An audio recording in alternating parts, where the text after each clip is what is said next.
जय श्री राधा कृष्ण श्रोताओं। प्रशांतमनसं ह्येनं योगिनं सुखमुत्तमम् उपैति शांतरजसं ब्रह्मभूतमकल्मषम्। योग में स्थित मनुष्य का मन जब परमात्मा में एक ही भाव में स्थिर रहता है और जिसकी रज गुण से उत्पन्न होने वाली कामनाएं भली प्रकार से शांत हो चुकी हैं, ऐसा योगी सभी पाप कर्मों से मुक्त होकर परम आनंद को प्राप्त करता है। युञ्जन्नेवं सदात्मानं योगी विगतकल्मषः सुखेन ब्रह्म संस्पर्श मत्यंतम सुखमश्नुते। इस प्रकार योग में स्थित मनुष्य निरंतर योग अभ्यास द्वारा सभी प्रकार के पापों से मुक्त होकर सुखपूर्वक परब्रह्म से एक ही भाव में स्थिर रहकर दिव्य प्रेम स्वरूप परम आनंद को प्राप्त करता है। सर्वभूतस्थमात्मानं सर्वभूतानि चात्मनि ईक्षते योगमुक्तात्मा सर्वत्र समदर्शनः। योग में स्थित मनुष्य सभी प्राणियों से एक ही आत्मा का प्रसार देखता है और सभी प्राणियों को उस एक ही परमात्मा में स्थित देखता है। ऐसा योगी सभी को एक समान भाव से देखने वाला होता है। यो मां पश्यति सर्वत्र सर्वं च मयि पश्यति तस्याहं न प्रणश्यामि स च मे न प्रणश्यति। जो मनुष्य सभी प्राणियों को मुझ परमात्मा में ही देखता है, ऐसा उसके लिए मैं कभी अदृश्य नहीं होता हूँ और वह मेरे लिए कभी अदृश्य नहीं होता है। सर्वभूतस्थितं यो मां भजत्येकत्यमात् स्थितः सर्वथा वर्तमानोऽपि स योगी मयि वर्तते। योग में स्थित जो मनुष्य सभी प्राणियों के हृदय में मुझको स्थित देखता है और भक्ति भाव में स्थित होकर मेरा ही स्मरण करता है, वह योगी सभी प्रकार से सदैव मुझ में ही स्थित रहता है। आत्मौपम्येन सर्वत्र समं पश्यति योऽर्जुन सुखम वा यदि वा दुःख स योगी परमो तपः। हे अर्जुन, योग में स्थित जो मनुष्य अपने ही समान सभी प्राणियों को देखता है, सभी प्राणियों के सुख और दुख को भी एक ही समान रूप से देखता है, उसी को परम पूर्ण योगी समझना चाहिए। योग द्वारा अर्जुन का निग्रह।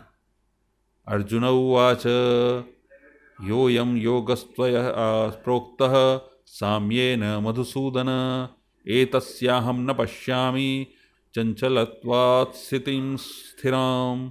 अर्जुन ने कहा, हे मधुसूदन, यह योग की विधि जिसके द्वारा समत्व भाव दृष्टि मिलती है, जिसका कि आपके द्वारा वर्णन किया गया है, मन के चंचलता के कारण मैं इस स्थिति में स्वयं को अधिक समय तक स्थिर नहीं देखता हूँ।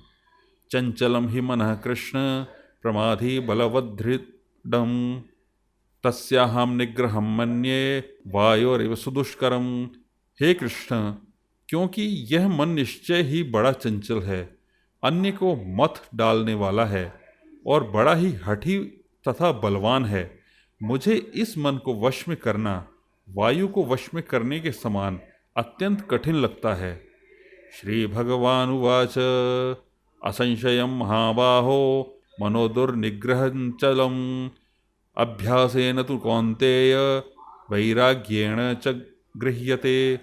श्री भगवान ने कहा, हे महाबाहु कुंती पुत्र, इसमें कोई संशय नहीं है कि चंचल मन को वश में करना अत्यंत कठिन है, किंतु इसे सभी सांसारिक कामनाओं को त्याग और निरंतर अभ्यास द्वारा वश में किया जा सकता है।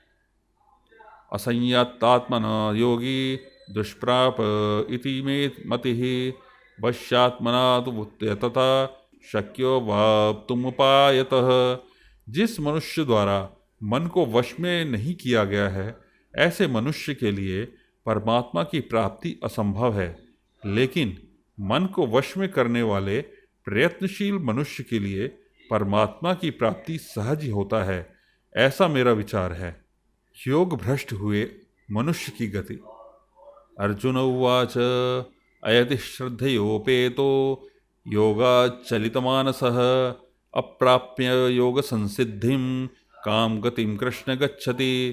अर्जुन ने कहा, हे कृष्ण, प्रारंभ में श्रद्धापूर्वक योग में स्थिर रहने वाला, किंतु बाद में योग से विचलित मन वाला असफल योगी परम सिद्धि को न प्राप्त करके किस लक्षण को प्राप्त करता है?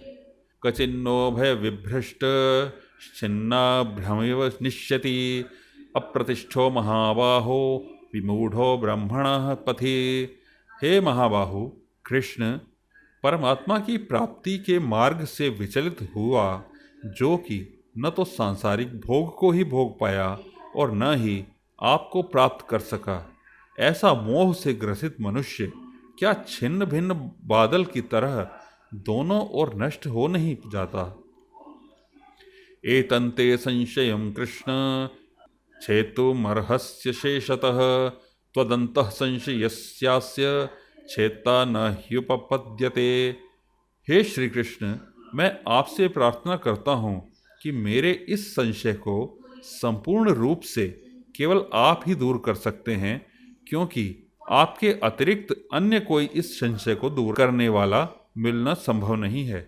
श्री भगवान उवाच पार्थ नैवेह नामुत्र विनाशस्तस्य विद्यते नहि कल्याणकृत् कश्चित् दुर्गतिम तात गच्छति। श्री भगवान ने कहा, हे पृथापुत्र, उस असफल योगी का न तो इस जन्म में और न ही अगले जन्म में ही विनाश होता है, क्योंकि हे प्रिय मित्र, परम कल्याणकारी नित्य कर्म करने वाला कभी भी दुर्गति को प्राप्त नहीं होता है।